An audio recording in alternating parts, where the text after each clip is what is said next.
राधे राधे गोविंद गोविंद राधे, राधे राधे गोविंद गोविंद राधे, राधे गोविंद गोविंद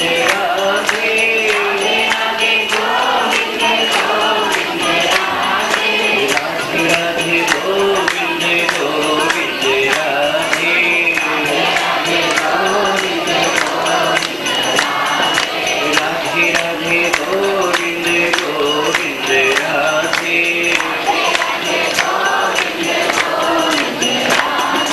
राधे राधे गोविंद गोविंद राधे,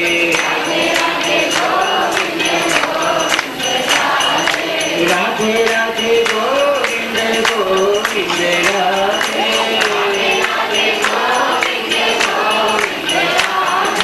राधे राधे गोविंद गोविंद राधे, राधे राधे गोविंद गोविंद राधे, वृंदावन बिहारी लाल की। श्री भगवान के पास नारद जी और एक दूत दोनों एक साथ आए। नारद जी ने कहा, द्वारकाधीश, मैं स्वर्ग में गया था, वहां पर मैंने देखा पांडवों के पिता पांडु जी महाराज को सब सुविधाएं नहीं है। वे कह रहे यहाँ पर संपूर्ण स्वर्गीय सुख उसी को मिलते हैं जो राजसूय के जीवन में किया हो। तो मैंने आकर के युधिष्ठिर को कहा कि बेटा, तुम अपने पिता के कल्याण के लिए राजसूय यज्ञ करो।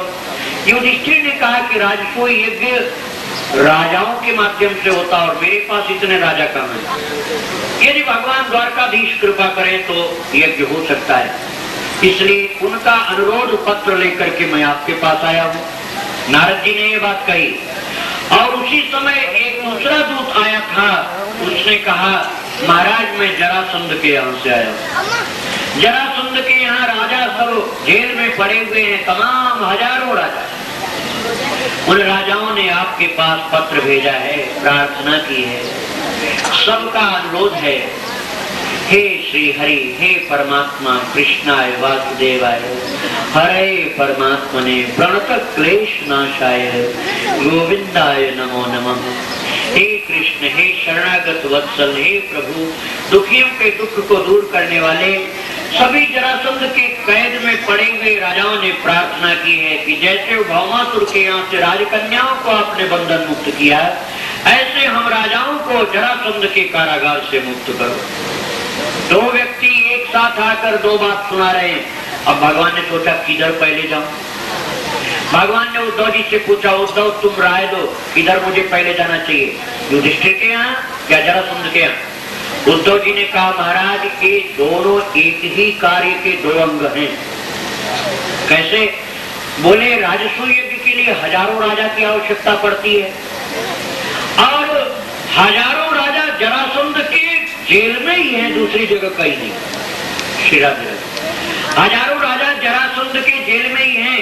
उन राजाओं को यदि जेल से छुड़ा लिया जाए, श्री राधे, तो उन राजाओं के माध्यम से राजसूय यज्ञ संपन्न हो जाएगा, दोनों कार्य एक साथ हो जाएगा। कहीं कहीं जहाँ सत्संग विशेष होता है ना, जैसे गीता प्रेस वालों का सत्संग कहाँ, गीता भवन ऋषिकेश में, कुछ लोग गए होंगे। वहाँ सत्संग में छोटे बच्चों का प्रवेश वर्जित होता है और जब बच्चे जाने लग जाते हैं, तुरंत द्वारपाल कहता है, नहीं, बच्चे को आप लेकर नहीं जा सकते। केवल गीता भवन में नहीं, और भी कई जगह मैंने देखा, और ये उचित, क्योंकि मन तो ऐसा चंचल है ना कि वो भगवान की ओर कम जाता है, बच्चों की ओर ज्यादा जाता है। इसलिए और मैं नहीं कुछ कहूंगा, आप लोग सावधानी से कथा श्रवण करिए। श्री राधे। भगवान की कथा को श्रवण करने के लिए मन को ठाकुर जी की ओर लगाओ तो आनंद मिलेगा।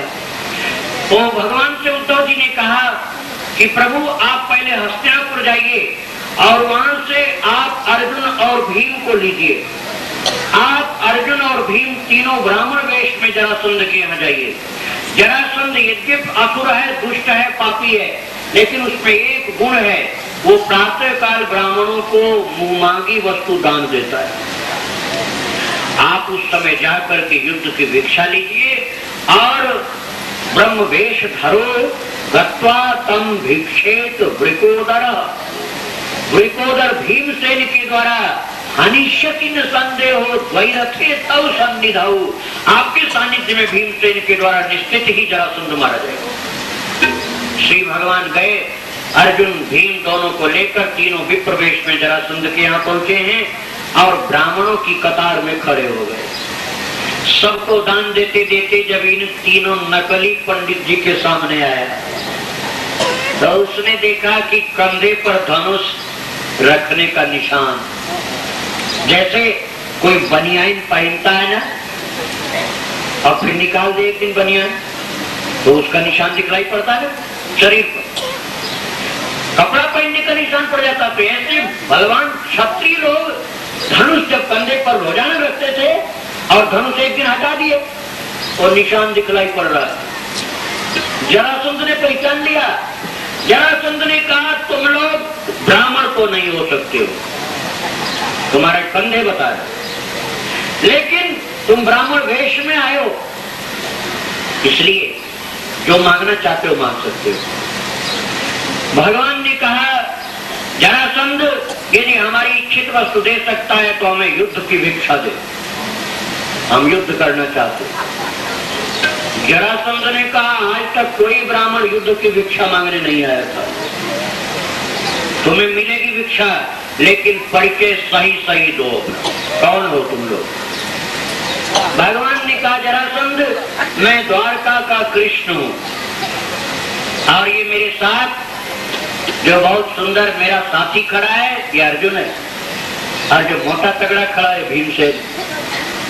बोल किसके साथ युद्ध करेगा। जरासंध ने कहा है भगोड़े कृष्ण तू डरपोक है, युद्ध भूमि छोड़ के भागता है, तेरे चाटुकारों ने रण छोड़ कर दिया, मैं थोड़े रण छोड़ भगवान कहूंगा तुझके। तुझ जैसे डरपोक और कायर से मैं युद्ध नहीं करने वाला।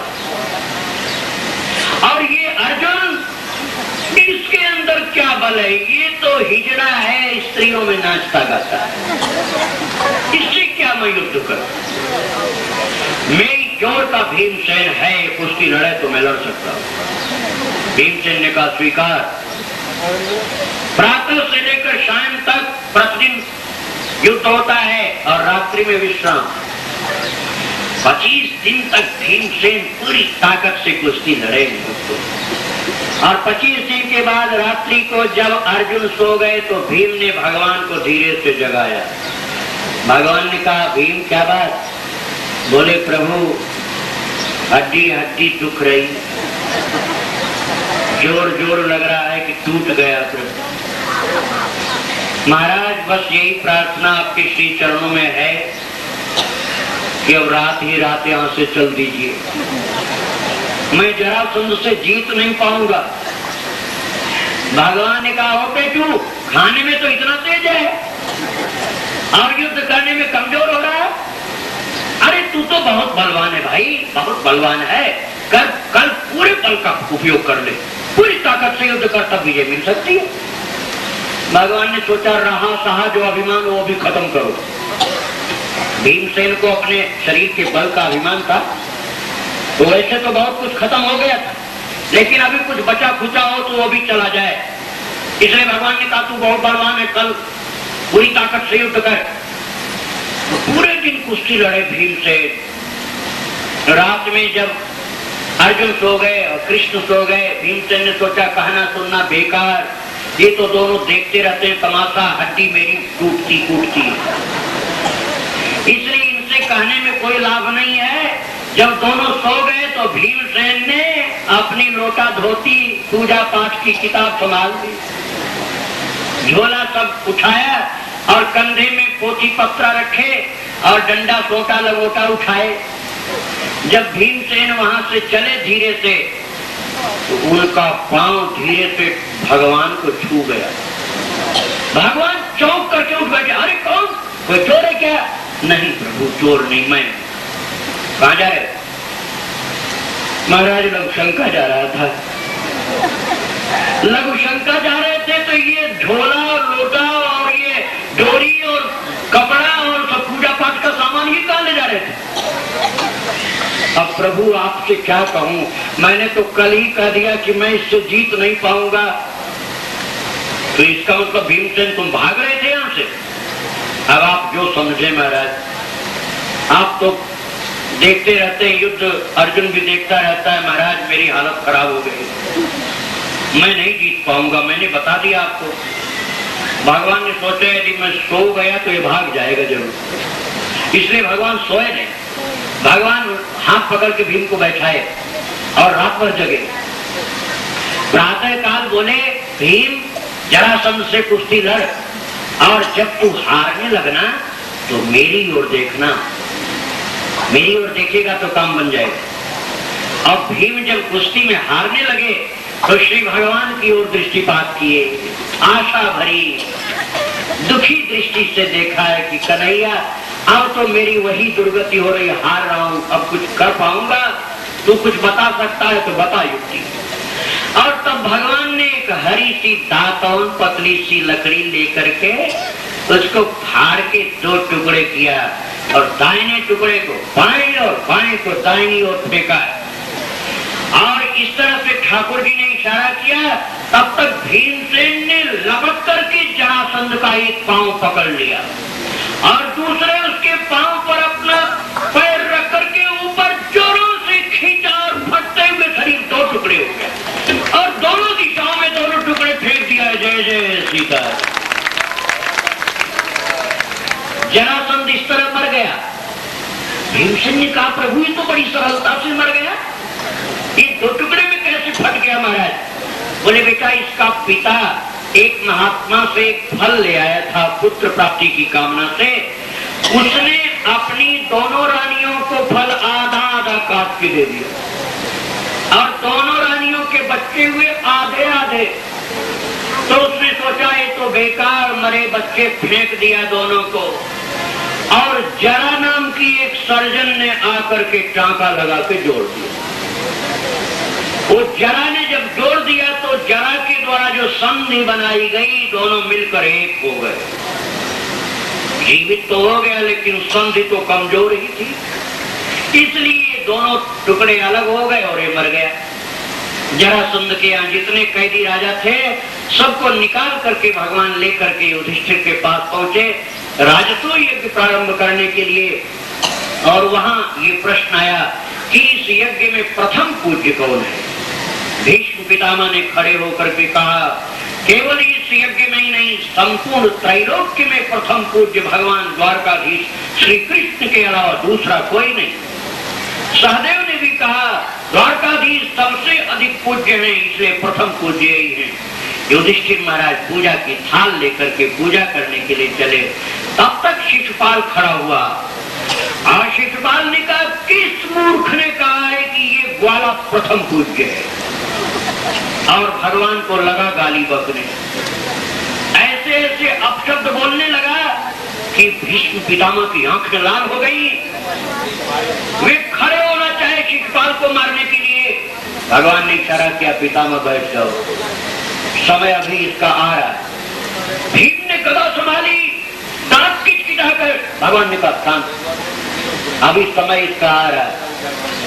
भगवान ने उसकी माँ को बचपन में ही, जब वो बच्चा था शिशुपाल, उसकी माँ को वचन दिया था कि 100 अपशब्द बोलेगा तो भी क्षमा कर दूंगा, लेकिन 101 अपशब्द हुआ तो फिर क्षमा नहीं करूंगा, फिर छोड़ूंगा नहीं जिंदा इसको। गिनती करते जा रहे और गाली बकता जा रहा है। जब 101 गाली बका है, वो पूरी हुई 101, भगवान ने कहा, सुदर्शन, सुदर्शन चक्र तुरंत आए घूमते हुए उंगली पर, और ठाकुर जी ने तीव्रता से सुदर्शन चक्र छोड़ा और जाकर के सुदर्शन ने तुरंत शिशुपाल की गर्दन काट दी। शिशुपाल का तेज आकर भगवान में विलीन हो गया। जय जय सीता।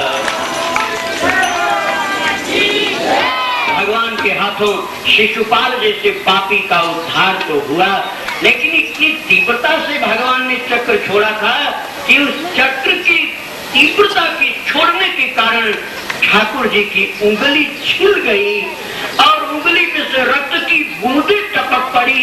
युधिष्ठिर चीख पड़े, भगवान के हाथ में चोट लगी। अर्जुन, जल्दी से वैद्य बुलाओ, डॉक्टर बुलाओ, औषधि ले आओ, कहीं से उपचार करो। और सब लोग डॉक्टर वैद्य बुलाने के लिए दौड़ने लगे, पट्टी ले आओ, पट्टी कहीं से ले आकर के बांधो। और द्रौपदी जो राजसूय यज्ञ की दीक्षा लेकर के बैठी है, जिसकी साड़ी कई लाख की, पता नहीं कितना हीरे उसमें लगे हुए हैं, कितना स्वर्ण लगा हुआ है, कितने मणि और रत्न लगे हुए हैं, पूजा की गई है उस साड़ी की, और वो पवित्र मांगलिक साड़ी यज्ञ दीक्षा में जो धारण करके बैठी है, भगवान की उंगली की चोट देख करके द्रौपदी माता ने तुरंत साड़ी फाड़ दिया और साड़ी को फाड़ करके एक पतली सी चीट निकाल करके और पट्टी बना करके ठाकुर जी की उंगली में बांधा। भगवान ने कहा, दीदी बहन द्रौपदी, ये तूने क्या कर डाला? मंगल बेला में अमंगल कर दिया। अरे ये मांगलिक साड़ी यज्ञ दीक्षा के लिए तुझे लाई गई थी और तू इसको पूजित वस्त्र को पहनकर बैठी थी। इस मंगल की बेला में तूने अपने वस्त्र को फाड़कर अमंगल कैसे कर डाला? द्रौपदी ने कहा, कन्हैया मेरा तो वही कार्य मंगलमय होता है जिसके द्वारा तुम्हारी सेवा हो। इस साड़ी का कौन सा उपयोग रहा यदि तुम्हारी उंगली में चोट लग गई और मैं इसके द्वारा तुम्हारी सेवा न कर पाऊं? इस साड़ी को पहनकर मैं क्या करती? इसके द्वारा तुम्हारी उंगली में पट्टी बांधी गई, बहता हुआ खून रुका और तुम्हें कुछ सुख मिला, यही इसका सबसे बड़ा उपयोग है प्रभु। द्रौपदी की भक्तिपूर्ण बातें सुन करके भगवान के श्रीमुख से निकला, बहन आज तूने संकट आने पर मुझे ये अपने कीमती वस्त्र फाड़ करके भेंट किया है ना, मैं भी तुझे वचन देता हूँ, कभी यदि तेरे जीवन में वस्त्र का अभाव आएगा, कभी तेरे जीवन में कोई संकट की घड़ी आएगी और वस्त्र की जरूरत पड़ेगी, तो हे द्रौपदी मैं इस पतले से वस्त्र के बदले तुझे इसके अरबों खरबों गुना वस्त्र, करोड़ों करोड़ों साड़ियां भेंट करूंगा। और भक्तों, द्रौपदी के जीवन में वो समय संकट का आया जब कौरवों की सभा में दुर्योधन ने चिल्ला करके कहा, दुशासन इस दासी का कोई चरित्र नहीं, इसकी साड़ी को खींच करके दग्न कर दे। और द्रौपदी ने वृद्ध लोगों को, बुजुर्ग लोगों को, पूज्य और ज्ञानी विद्वान लोगों को देखकर हाथ जोड़ करके द्रोणाचार्य, भीष्म पितामह, कृपाचार्य सब लोगों से और धृतराष्ट्र जैसे लोगों से प्रार्थना की और किसी ने द्रौपदी का सहयोग नहीं किया। तब अपने पतियों से विनती की, वो भी चुप रह गए सिर नीचे झुकाकर। द्रौपदी अपने दांत से साड़ी को दबाई, लेकिन दुशासन के एक झटके से जब दांत से साड़ी निकल गई तब द्रौपदी को भगवान की याद आई कि अब दूसरा कोई नहीं है रक्षक। और तब द्रौपदी दोनों हाथ ऊपर उठा करके पुकार पड़ी है, हे कृष्ण द्वारिका वासिन क्वासी यादव नंदन कौरवै परिभूताम किम न जानासि केशव। कौरवों की इस असत सभा में आपकी बहन द्रौपदी के साथ जो अत्याचार हो रहा है, हे श्री कृष्ण, हे मेरे प्रभु, मेरे भैया, हे माधव, इस बहन के ऊपर जो संकट आया क्या तुम नहीं देख रहे हो? पधारो प्रभु, इस दुखिया बहन के संकट को दूर करो। और जिस समय द्रौपदी दोनों हाथ ऊपर उठा करके भगवान को पुकारने लगी, उसको अपने शरीर की सूझबूझ अब नहीं रही। अब तो बस मन भगवान में लगा और प्रभु को पुकार रही और उसको पता भी नहीं चला कि भगवान कब आए और उसकी साड़ी में प्रवेश कर गए। दुशासन साड़ी खींचता जा रहा है और भगवान साड़ी को अनंत बनाते जा रहे हैं। लाल, पीली, नीली, हरी, गुलाबी, सफेद तमाम रंग की साड़ियां निकलती चली जा रही, साड़ियों का पहाड़ खड़ा होता जा रहा है और दुशासन की भुजा थकती जा रही है। थोड़ी देर में दुशासन एकदम कमजोर होकर के धरती पर लुढ़क गया और द्रौपदी का अंग नहीं उभरा। द्रौपदी सर्वांग से उसी प्रकार से आवृत बनी रही। ठाकुर जी ने उसकी लाज बचाई है। द्रौपदी हाथ जोड़े अब भी भगवान को पुकार रही है। उसको कुछ नहीं पता कि ठाकुर जी उसके आकर के अंग में, उसके वस्त्र में प्रविष्ट हो रहे हैं और उसकी रक्षा भगवान कर रहे हैं। उस संकट की घड़ी में द्रौपदी ने जिस तरह पुकारा है भक्तों, यदि ऐसी पुकार हृदय से किसी के निकल आवे तो भगवान आज भी आते हैं। ध्यान से सुनिए द्रौपदी किस तरह से भगवान को पुकार रही है। द्रौपदी ने श्री भगवान के लिए छोटा सा वस्त्र समय पर प्रस्तुत किया था और उसके बदले ठाकुर जी ने किसान को दिया। यही भगवान की उदारता का स्वभाव हो भक्तों। हम भगवान की सेवा के लिए कुछ भी कर सके तो भगवान हमारे लिए उसका अनंत गुना हमको प्रदान करते हैं। राजसूय यज्ञ विधिवत संपन्न हुआ है ठाकुर जी की कृपा से युधिष्ठिर महाराज का, और वहां पर जितना लोग आए थे सबको भगवान ने खूब सम्मानित करवाया है। ब्राह्मणों का, संतों का चरण ठाकुर जी अपने हाथ से धोए।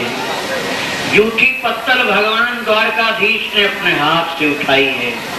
भगवान ने दिखलाया है कि सेवा में छोटी बड़ी सेवा नहीं देखनी चाहिए। सेवा छोटी हो, भाव अच्छा हो तो सेवा वो बड़ी हो जाती है। जूठी पत्तल तक उठाने का काम राजाओं में भी सर्वश्रेष्ठ द्वारकाधीश जब करने लगे तो कौन ऐसा राजा होगा जो कहे कि हम सेवा नहीं करेंगे। सब राजाओं ने भरपूर सेवा की। युधिष्ठिर महाराज का राजसूय यज्ञ बहुत ही प्रेम से संपन्न हुआ।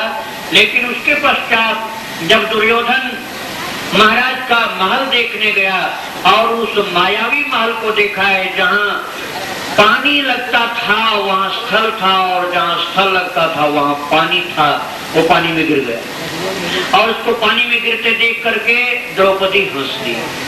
बस वही द्रौपदी की हंसी जो थी और फिर भीमसेन भी हंस पड़े। इसी हंसी ने महाभारत युद्ध को जन्म दिया।